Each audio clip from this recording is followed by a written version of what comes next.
It wasn't always pretty. In fact, there was a lot more yellow, like the color of my suit, than what there was with neon green, blue, and aqua on the field today. But the Seahawks get it done, a 24-3 win over the Miami Dolphins. How did they get it done to move to 3-0 for the 8th time in franchise history? We're going to be breaking it all down on our latest post-game edition of Locked On Seahawks.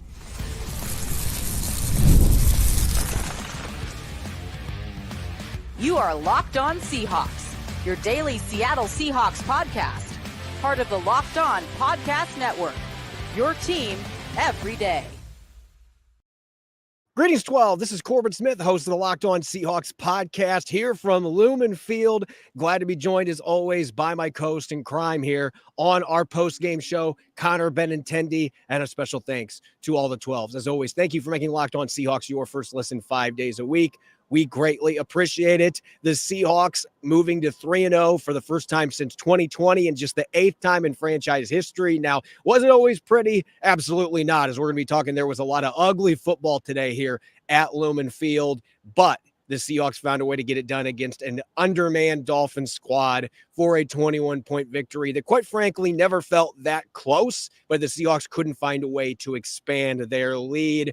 A special thanks, as always, to all of you that are listening in, whether you are in Bellingham, Washington, or in New Zealand. We appreciate all of our international fans that some of you, it is already the next day and you are listening into the podcast. So we appreciate all of your support listening 5 days a week. Connor, let's get to this victory for the Seahawks. And there was times in this game where it didn't feel like any team was winning, and maybe the only ones that were winning were the referees. Again, it felt like there was a lot of this color of yellow on the field today. Some fans might be wondering if the Seahawks adopted yellow as one of their new team colors, the way this was going today at Lumen Field, but the Seahawks found a way to overcome it. They were utterly dominant on the defensive side of the football. They scored on 3 of their first 4 possessions, and really, that was all it wrote. The Miami Dolphins never really threatened to score. They were in the red zone twice, but it still didn't feel like the Seahawks were going to give up a touchdown because, for one thing, the Dolphins' offense was inept, but two, the defense has just been so darn stingy. Yeah, it was a really good performance from the run defense. And obviously, as you were talking about before the show, Corbin, I was a little bit surprised that Miami didn't choose to run the ball a little bit more given their quarterback situation. The fact that Tua Tagovailoa is obviously on injured reserve, and they had to go to Skylar Thompson, who was just getting absolutely barraged by pass rush throughout this entire game. He was under siege for about 3.5 quarters there until Tim Boyle came in and took over the reins there. It was difficult from Skylar Thompson's perspective. I honestly felt a little bit bad for the guy, especially after that second Derek Hall sack where he was just clueless. He was clueless. He just had no idea that the rush was coming behind him, which you got to keep your head on a swivel there, man. Come on, that's football 101. But I do feel a little bit bad for the guy. Tim Boyle comes in, does a pretty decent job. But overall, I was just surprised that they didn't run the ball a little bit more. But still, either way, no matter how you cut it, Seahawks allowed 120 yards less than they did against the New England Patriots, which is a really good statement from this defense. And overall, the back-end coverage was solid. You had Jalen Waddle, Tyreek Hill, and Devon Achane pretty much limited in this game. Those three combined for less than 100 scrimmage yards. And those guys were really the threats that Seattle had to shut down. It was really going to be about, okay, Miami does not have their starting quarterback. They have these trio of playmakers. Can you still limit these playmakers from impacting the game? And obviously Tyreek Hill had a big drop on what he might have had a pretty big rushing lane there. But that was really one of the only times that it was like, okay, Tyreek Hill might make a play here, and he didn't. Tyreek Hill, we didn't hear his name a whole lot, and I think that's really a big kudos to the defense. Yeah, the one concern I had going into this game is that the Dolphins still had the weapons that they do in Achane on the backfield, and then you had to deal with Tyreek Hill and Jalen Waddle and some of the tight ends that are underrated players for the Dolphins. It felt like the weapons were there, and Mike McDaniel is such a good play caller. I think he outthought himself in this game, though. I think he came in thinking, we're going to surprise them. We're going to do a lot of play action passing. We're going to try to get Skylar Thompson moving outside. None of that stuff worked. Thompson had less than 70 passing yards in the first half on 16 attempts. He was sacked 4 times. You mentioned the second sack by Derek Hall, and he was asked about this in the press conference after the game, and he said, oh, my eyes got huge there when he realized that Skylar Thompson had no idea he was coming. It was a clean hit, but he smacked him. And I got to wonder if that had a residual effect because Thompson ended up leaving early in the third quarter. He got blasted by Tyrell Dodson on a blitz for a sack. And then the next drive barely got pushed by Draymond Jones. And then suddenly he's being assisted by trainers out for the rest of the game with a chest injury. You had to believe there was some residual from earlier with all the battering that he was taking. And as Mike McDonald said after the game, this front line, even without Leonard Williams and Byron Murphy for the entire second half, that's obviously a concern moving forward. But the fact the Seahawks were able to overcome that, and you had guys like Mike Morris playing substantial snaps second half, and they didn't miss a beat. They were still stopping the run good enough. They were getting consistent pressure on whoever was playing quarterback. It was a smothering defensive effort. There were 2 times that Geno Smith got picked, and I'm not going to blame Geno for the second one. The first one, the decision-making, it was tough. You either take a safety or try to dump it off to the running back and hope he makes the catch. It didn't happen. Deflects up in the air and it gets picked. Sometimes that happens. I felt like Geno played a pretty solid game for the most part, but the pass protection struggled. There were some unfortunate plays that led to turnovers, and yet both those times the Dolphins got a combined 3 points. Getting a couple drives, ended up going into the red zone. And one of those started at the 6-yard line, and they got 2 net yards and had to settle for a field goal. So kudos to the defense. On the offensive side of the ball, this is really where the penalties came into play. And I mentioned all the flags, 22 combined penalties in this game. We can't say that the refs were siding with one team, though. It was 11-11. Both teams got flagged a bunch. It just was a flag frenzy. And it felt like the Seahawks penalties had a lot more weight, which is crazy because Miami was never really in this game, and yet they had a chance to get within 1 score early in the fourth quarter. But the Seahawks offensively, it felt like the penalties had more weight because how many times did they get past midfield in the second and third quarter only for Anthony Bradford to get nailed with a hold, or Connor Williams to get nailed with a hold, or to have intentional grounding penalty on Geno Smith? It just felt like they constantly were getting penalized, and I can't remember how many possessions, but it felt like there was at least 3 or 4 times that they had 20 yards to go on a drive because of penalties, and you cannot move the football effectively when you consistently do that. And so the penalties were the biggest issue. They were beating themselves. This could have been a 30-plus point win if the Seahawks wouldn't have had so many self-inflicted wounds. You can look at that for 2 different ways. You can say, well, that means that they really, if they would have just shored those things up, they would have scored 40 points. They would have been great. But you also can look at it, hey, they continue to make mistakes like this week in, week out right now where they're hurting themselves, particularly in the offensive line. So that's the concern coming out of this game, but it's still a healthy 21-point victory. There's no question about it. Three of the biggest takeaways I had offensively from this game, Corbin, was number 1, Geno Smith is playing probably some of the best football you're ever going to see out of a quarterback through 3 games who has 3 touchdown passes and 3 interceptions. That's number 1. Obviously, like you said, that first one was on him. I'm not gonna take that one away from him purely because if you're looking at net gain for the opposing team, if he would have just taken the sack, taken the safety, that's 2 points. I mean, I get that you have to give the ball back to Miami, but their offense couldn't move the ball anyways. Instead, he throws a high sailing ball to Zach Charbonnet, goes off his fingertips, gets picked at the 6-yard line. That could have become 7 points. Luckily, it becomes 3. Either way, that's 3 points instead of 2. So we're going to put that one on Geno Smith. Second one was pretty much completely out of his control. Second takeaway that I get is that this offense can still function with Zach Charbonnet and not having Ken Walker in the lineup, because what you really saw is in that second half, he just looked so much more decisive, Corbin, with his running lanes and everything else. Zach Charbonnet showed that when there are lanes for him to run through and when he has the vision that is necessary in order to have success, he's going to find those lanes to run through. I think he was averaging 3.6 yards per carry in the first half.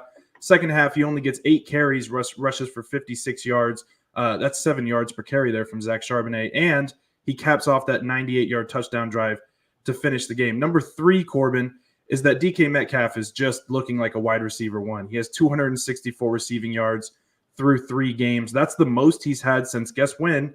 2020. Same time Seattle last started 3-0. And also, that's DK Metcalf's last season that he had 1,300 receiving yards in a season. So I'm not saying that's where DK's going, but it's certainly a possibility, and he's having a really, really strong start to this season. And obviously, that's his second 50-plus yard touchdown catch in 2 games, which is just, Geno talked about it after the game. That read on that play was on DK DK's either going to take the route short or he's going to take it deep, depending on the coverage. And DK gave him that double move, burned Javon Holland, and next thing you know, he's in the end zone on a 71-yard touchdown score. But the concern still comes from the fact you get 17 points in the first quarter. You go most of the rest of the game without putting any points on the board until the very end of the game there. But again, like we talked about before the show, Corbin, the fact that you cap off the game with a 98-yard touchdown drive, it gives a little bit of juice back to that offense to be like, okay, look, guys, we still know we can do this. We still know that we have this here. So let's just keep on pushing. And I think that overall you're going to see, especially if this offensive line can get back to where it has been at times throughout all three of these games where they've looked decent in pass protection. They've looked decent in run blocking, things like that. If they can just get consistent with that, I think we're going to see more of that first quarter offense and end of the fourth quarter offense than we're going to see of that second and third quarter offense, which was just, it was behind the sticks the whole time, partially because of penalties, mostly self-inflicted wounds. But either way, behind the sticks is not the way to run an offense. I'm glad you pointed out that last drive because 98 yards, they started the 2. We know how much of a nightmare that has been this year. The Geno pick this game, the first one came deep in their territory. They've had so many issues. For them to march downfield, mainly running the football and go 98 yards and then punch it in to win this game and put the dagger in the Dolphins, making sure they were up 3 scores and the game was out of reach. I mean, it was probably insurmountable before that because of the way the Dolphins moved the ball, but 21 points was certainly, it was a guaranteed insurmountable. There was no way the Dolphins were going to be coming back from that, especially with their third string quarterback being in the game there in the fourth quarter. When we come back, we got game balls to give out, offense, defense, and yes, unfortunately, we have to give somebody the game ball on special teams. We'll get to that coming up next here on our post-game edition of Locked On Seahawks.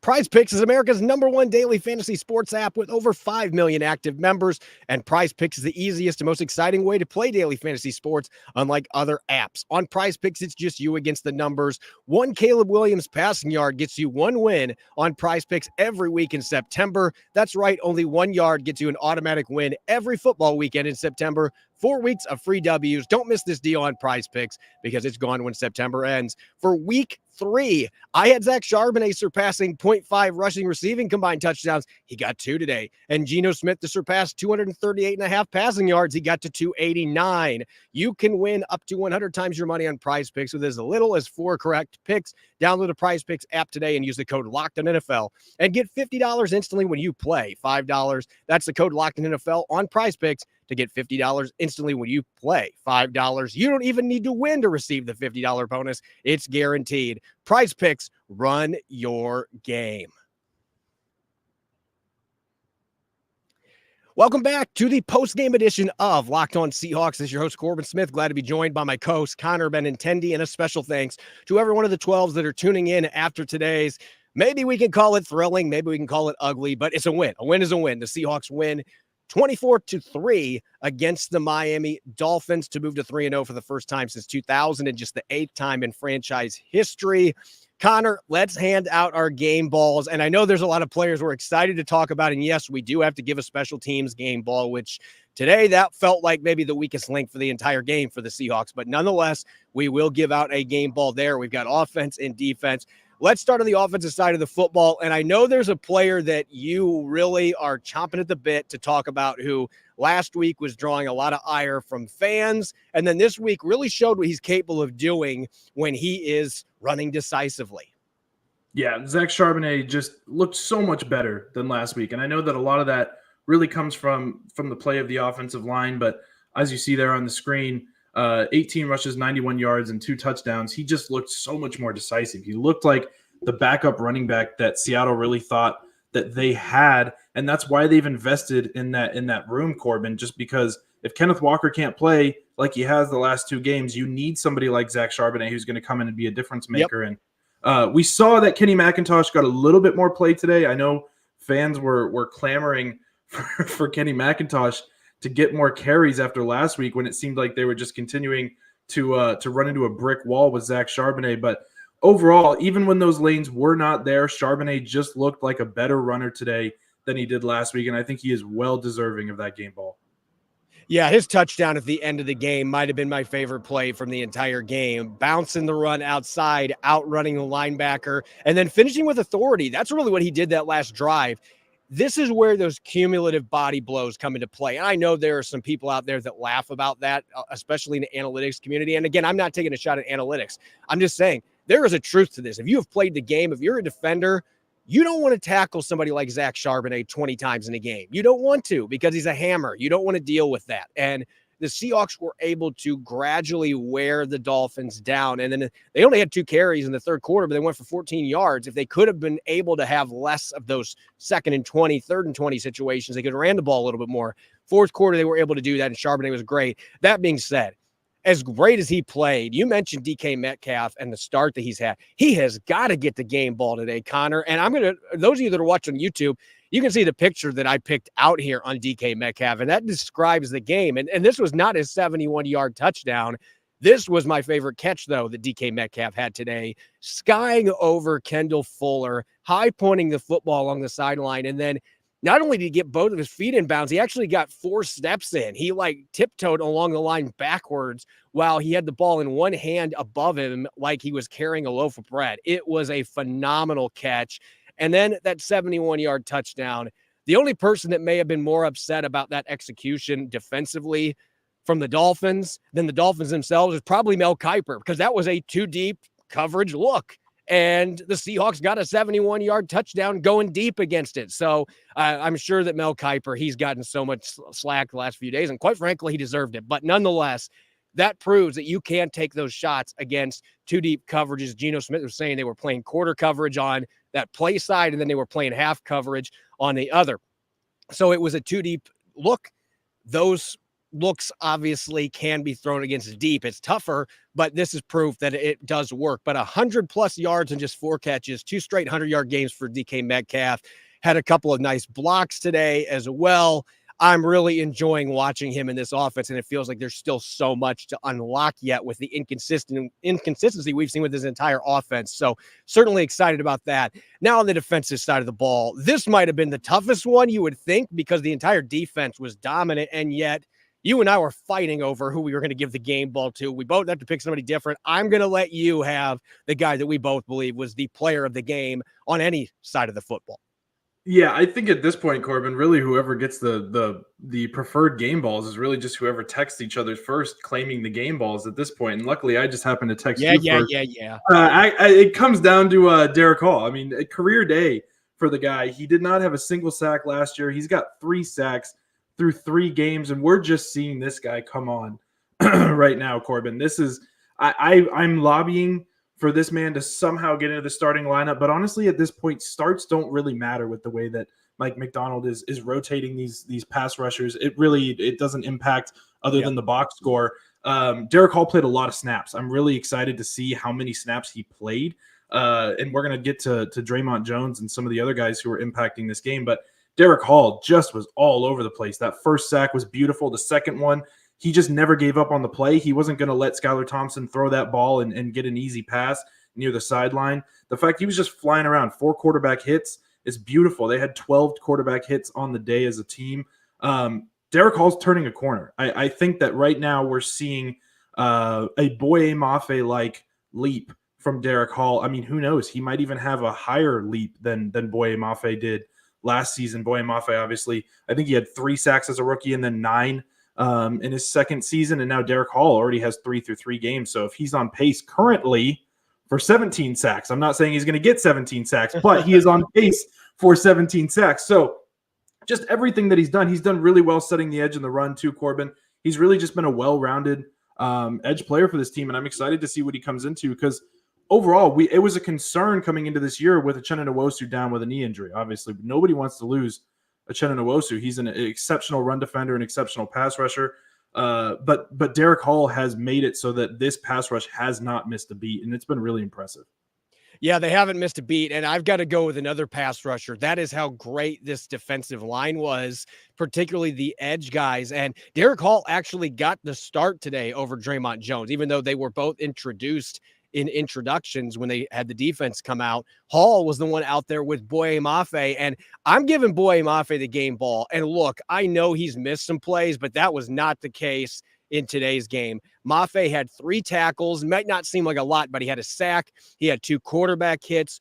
One of those quarterback hits, he also had a pass breakup on the very same play. That's the kind of athlete that we're talking about here. There were a couple other times that he'd forced the quarterback to bail the pocket and other players were able to get after him. I just thought Boye Mafe was very active. He didn't have the stats quite that Derek Hall did in this game. Derek Hall was clearly the alpha dog of that pass rushing group, but Boye Mafe was not far behind him, and Mafe's got 3 sacks this year too. So you've got 2 guys on pace for 17. Let's keep it going, and let's set records here in Seattle. Those guys are playing really good football off the edge, and it just seems like they are getting better every single week. Let's go now to special teams, and like I've said a couple times, unfortunately, we have to give a game ball. Special teams has been a yo-yo this year. Week 1 was kind of shaky. Last week, I thought the special teams was fantastic in New England. This week, Jason Myers nailed a 58-yard field goal, so that's a plus. He missed a 53-yarder. That is not a chip shot. Kickers are going to occasionally miss 50-plus yarders. Those are hard kicks to make, but still not his best performance. Michael Dixon didn't have a great day punting the football either. They gave up a 50 or 40-yard punt return to Braxton Berrios in this game. There's very little to glean that's positive, and yet there is one guy that made a couple nice plays in the return game. Yeah, D. Williams was solid, and he has been throughout this season so far. Obviously, he had that one muffed punt. Is that last week or the week before? I don't know. The weeks are just flying by so fast now. But either way, D. Williams has been really, really quite good. He had that one kick return for 39 yards, Corbin, which was a solid play. He also had a nice block on Laviska Shenault's return as well. It didn't really amount to anything, but still it just showed that even when he doesn't have the ball in his hands, he's still getting involved in these plays. And I think overall, if you had to just pick one guy out from the regular season so far, D. Williams kind of pops off the page a little bit.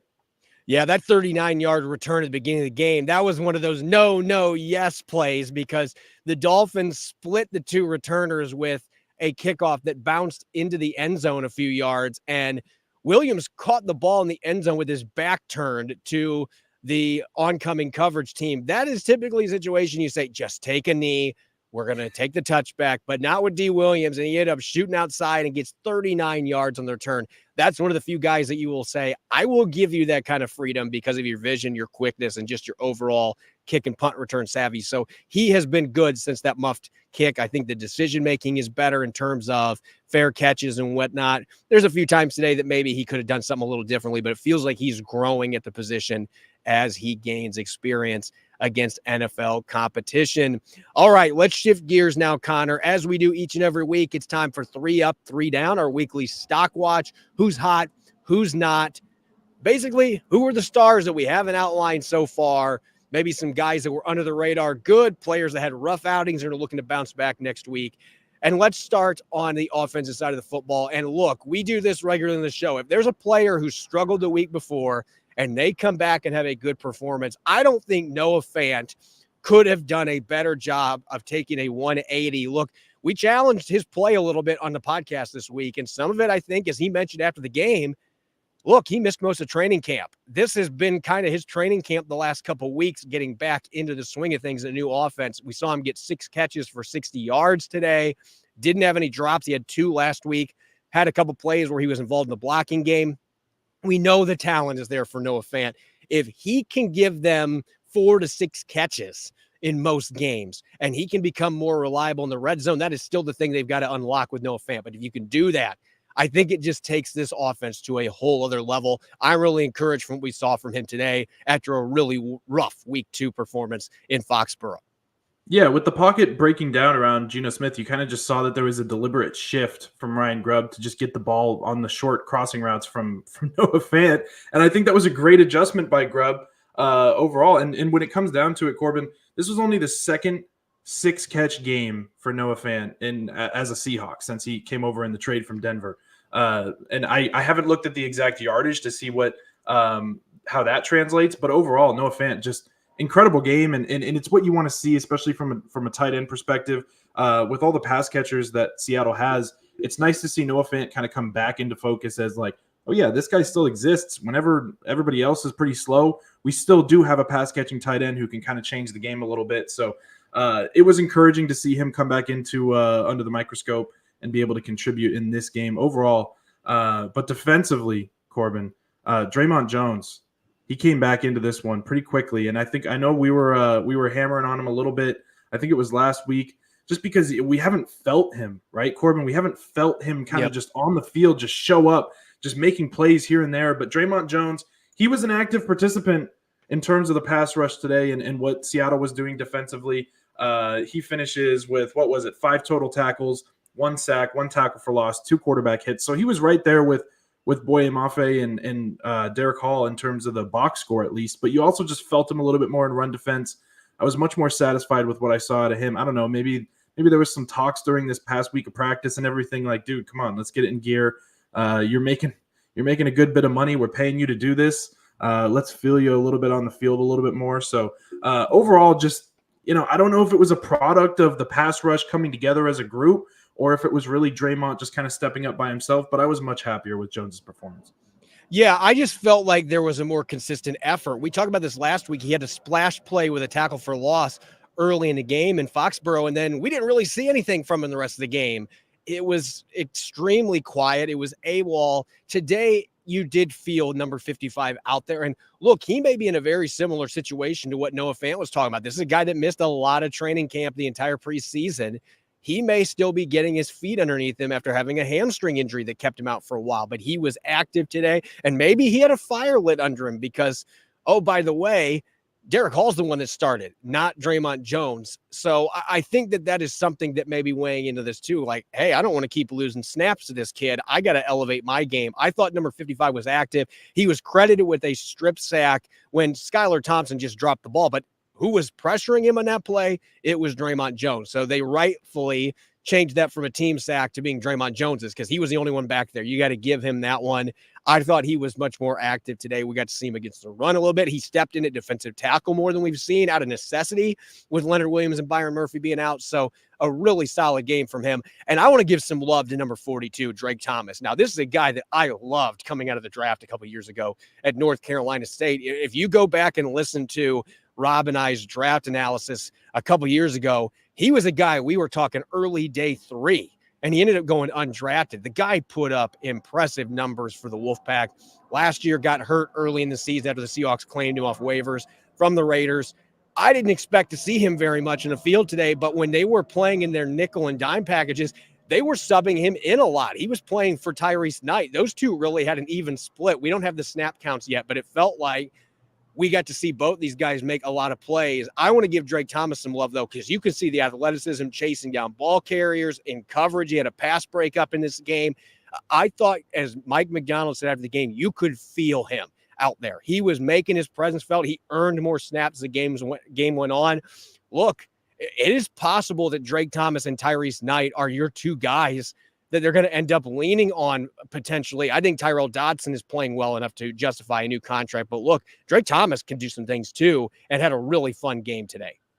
Yeah, and I want to see Jerome Baker back on the field as much as anybody. He was good in coverage and good in run defense before he got injured. But to see a young guy like Drake Thomas step up and be able to just be inserted into that defense, I don't think anybody really expected him to play a whole lot today, Corbin. But next thing you know, you see 42. I had to actually check the depth chart, the first tackle he made, and be like, wait, who's 42 again? And then I'm like, oh yeah, it's Drake Thomas. He's actually on the field. Good for him, man. I love that. But overall, it's just anytime you get some of these backup guys coming in, it's the next man up mentality. And I feel like that's what Mike McDonald has been really instilling in this team. And that's why, even though you have 2 defensive tackles go down, you have Uchenna Nwosu out, you have all these guys who are hurt on the defensive side of the ball, the defense has not missed a beat. And I think that's just a testament to guys like Drake Thomas who are willing to step up. Tyrese Knight didn't have a bad game, but I think that kind of switching those guys 2 in and out, rotating, you don't see rotating linebackers, middle linebackers particularly very often, but that rotation seemed to work out pretty well for Mike McDonald and Seattle's defense. So I think they'll probably continue to do that as long as they look at the film and like what they see. Let's go now to the downside here, the 3 down. And look, there were a lot of players that made mistakes in this game, even though the Seahawks won by 21. Again, it felt like they could have won by 30 plus points, and they did not maximize that opportunity. Still get the W, but the guard positions continue to be a glaring weakness for the Seahawks. I didn't think that Laken Tomlinson had a bad game per se. There were still some mistakes, but Anthony Bradford, look, this is disputed whether it's 6 or 7 penalties. PFF had him with 5 going to this game. He had 2 today. The Seahawks say he's got 6 for the season. It doesn't matter. That's still, either way, 6 or 7 in 3 games, and it feels like they are backbreaking every time they happen. Today, it was a holding penalty on Bradford that wiped out a really nice run on a toss play by Kenny McIntosh, and it was a penalty that didn't need to happen. He didn't need to hold the guy. McIntosh was already outside, but it happened. It feels like every game he's getting a holding penalty, getting a false start penalty, or unnecessary roughness, and also gave up a sack late in the game. Oh, by the way, the second interception that was deflected by Calais Campbell, guess who got knocked back into the backfield before Campbell put his big paw up and deflected that pass? It was Anthony Bradford. I don't want to keep piling on the kid, but like at some point you got to see what Christian Haynes is going to bring to the table, because Bradford is struggling mightily, particularly with the penalties. And the Seahawks cannot afford to have this continue happening week in, week out if they want to play to their offensive potential. Yeah. Look, I just want to take 1 second to say, Corbin, you promised me seagulls, and I just saw seagulls behind you, so I'm really happy to see. Oh yeah, my seagull buddies, they're here hanging out with me. You were true to that promise, so I appreciate that. But no, yeah, overall, Anthony Bradford, I think it was telling what Mike McDonald said after the game, just in the fact that, look, they felt confident coming into the game that they weren't going to go to a rotation like they did last week with Christian Haynes and Anthony Bradford. But Mike McDonald also said, I don't really know how well he played. We're going to have to go back and look at it. And I think that when they go look at the film, they're probably going to see that Anthony Bradford did not have a great game. And the penalties are just crucial whenever you're getting in 3rd and long situations. Seattle had so many 3rd and long situations, and most of those were due to not only Bradford. I'll say that. It wasn't just Bradford who was committing those penalties, but he did have 2. And that's become a constant theme from him. Whether it's 6 or 7 penalties, it's, we're debating about small potatoes there. It's really just about the penalties in general. You have to eliminate those mistakes, those self-inflicted wounds. And also Connor Williams on there. This is one where, again, I don't think Connor Williams necessarily had a bad game, but you brought him in. I understand he's coming off of an ACL tear, okay? And he's had a miraculous recovery to where he's back playing football 9 months, less than 9 months after tearing his ACL, which is just unbelievable in general. But he hasn't been the difference maker along Seattle's offensive line immediately that I think a lot of people thought he would be. Whenever he was signed, it was kind of like, okay, this could be the move that completely changes the complexion of this offensive line. And I don't think we've seen that yet. I think Connor Williams still has a lot of growing pains to go through in terms of just whether it's the language, whether it's gelling with the guys that are around him. I don't think that the gelling particularly, I think Ryan Grubb talked about this during the week, that just hasn't happened yet. It was either Grubb or McDonald that talked about it. It just hasn't happened yet. And that starts with Connor Williams. Connor Williams has to be that guy in the middle who's keeping everybody on lock and keeping everybody level-headed and everything else. And I just don't think that's happened yet. This is not a knock on Connor Williams. I just think that you're seeing what happens whenever you bring a new guy in who does not have familiarity with a system, who does not have familiarity with a franchise. You're dropping him into the middle of your offensive line, teaching him a new offense, and he's not playing in the preseason, right? So you're going to have those growing pains to begin the regular season. I think we're going to see that worked out, but in week 3, it wasn't his best game. On the defensive side of the ball, look, let's be honest. This was challenging because the defense as a whole played really well. But Trey Brown, look, this is just about elevating your game to where everybody else is at. Trey Brown was the one guy that gave up a 20-plus yard reception in this game. Listen, the fact they only gave up 1 with the weapons the Dolphins have, that tells you all you need to know. But Trey Brown has given up 2 of the long completions here in the first 3 weeks. He has been the one that has had a few issues with guys with speed. We get to see Tyreek Hill beat him inside on a slant for a 17-yard gain in this game as well. So he was the one guy that consistently might not even be the right word. Most of the game was fine, but gave up a few big plays. This is more about just, hey, elevate your game, because you get Devin Witherspoon, Reek Woolen making plays, 4th down pass breakup for Woolen today. Trey Brown's got to match those guys, or that should be his goal. So to me, that's how far we have to go on defense. That's how well this group played today, where I didn't think Trey Brown had a bad game necessarily, but he did give up a few big plays, which really didn't happen to the rest of the defense today. Yeah, it's funny whenever we're doing this because obviously we have to, we have conversations about this before the show and everything else. And it's like, okay, well, this is one where we've got to really pick, which guy was like the worst out of like a really good group, right? And it's not easy to do because it's not like we're going to sit here and pile on Trey Brown. He's been solid. It's not like you're seeing glaring mistakes where he's trailing a receiver by 5 yards on a long touchdown catch. No, that's not what we're talking about here. We're just talking about, look, Reek Wolin and Devin Witherspoon are playing like all pros right now outside of Devin Witherspoon's penalty issues, which he has, I think, all of Seattle's defensive penalties so far throughout the season. So that's something you want to get cleaned up, and that's Witherspoon's own issues. But overall, with Trey Brown, it's just, look, you probably, in terms of the cornerback room, are the weakest link. That doesn't mean you're a bad player, but you've also talked about, during the offseason, Trey Brown talked about, I want to be an all-pro. I want to do all this stuff. I want to be one of the best corners in the league. And it's like, okay, well, right now you're the third best corner on your team. So it's not a knock on him. It's just that he needs to elevate that level of play a little bit. And it's not hampering Seattle's defense, obviously, as we've seen. But also, I'm curious to see how he holds up whenever Seattle faces a real quarterback, especially like next week, and Detroit and Jared Goff. That's going to be a tough test. And that's the one I'm really waiting for, Corbin, to see how Seattle faces or how Seattle fares against that team. So, but we'll talk about that next week. Yeah, and Trey Brown did have a pick 6 on Jared Goff last year, so he's already got the good vibes at Ford Field. He'll be hoping to carry that over. As always, a special thanks to all the 12s for listening in, and thank you for making Locked On Seahawks your first listen 5 days a week. From Lumen Field, I'm Corbin Smith. You can follow me on X and Threads at Corbin Smith NFL. You can follow Connor at CJohn Benintendi on X as well. Make sure you're subscribing to Locked On Seahawks on YouTube and wherever you listen to your podcast to make sure you don't miss a single episode. Coming up tomorrow, I'll be rejoined by Rob Rang. It's Monday Musings. We're going to have plenty to tackle with in-depth observations coming out of this third consecutive win to open the season for the Seahawks. Make sure you're listening in. Enjoy the rest of your Sunday. Go Hawks.